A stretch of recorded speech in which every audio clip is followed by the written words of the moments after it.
Before there were comets as we know them today, there was a great comet, the mother of comets, the planet Venus. David Talbot explains. The greatest surprise for science will lie in the global evidence that Venus formerly roamed the sky as a comet, in the language of ancient myths and symbols, the mother of all comets. It was Immanuel Velikovsky who brought the cometary and catastrophic history of Venus to the attention of the world.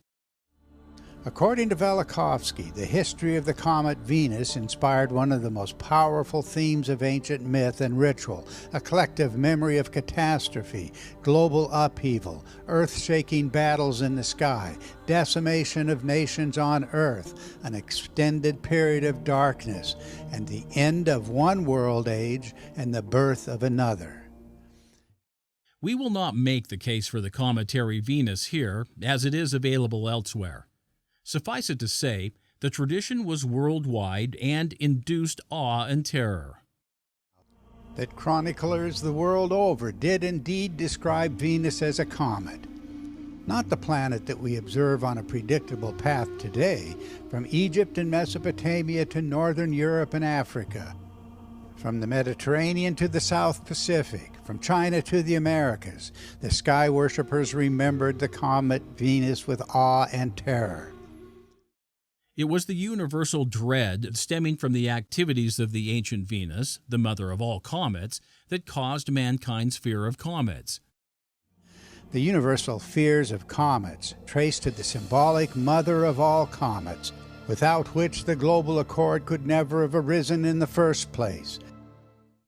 Venus's position in the polar configuration also gave rise to the archetypes now assigned to ordinary comets.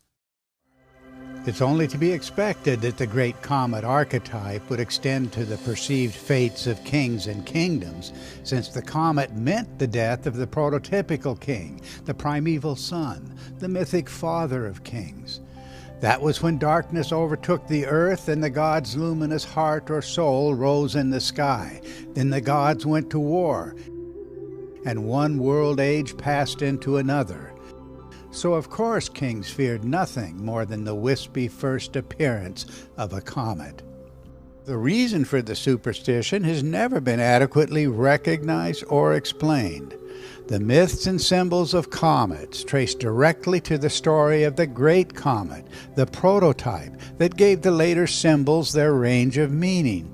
Unpredictable comets wandering into view in later times could only produce more echoes of the archetypal theme, the mother of all comets.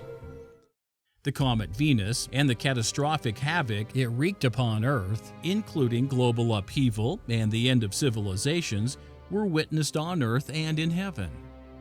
Every soul who lived during the time of the mother of the comets, whether in mortality or in the spirit world, watched in dread, sharing each other's emotional trauma.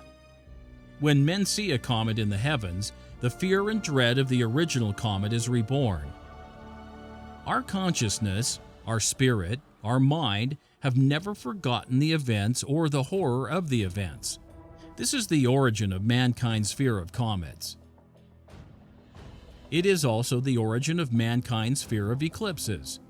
It was the extended period of darkness caused by the comet of Venus that is replicated by solar eclipses when the world again becomes dark, if only for a matter of minutes. The fear of comets and eclipses and other such phenomena is still embedded in our collective subconscious, waiting to be activated by the appearance of another great comet. Now we know from prophecy that there will be another comet, signaling the onset of the apocalypse. In fact, there will be at least 3 planetary comets, Mars, Venus, and Saturn, returning to the vicinity of Earth to once again form the sign of the Son of Man. When the world sees the sign, they will mourn. As in the past, the cometary planets will bring disaster to the Earth. Men's hearts will fail them from fear. The fear, unlike the appearance of comets in the Middle Ages, will be fully justified.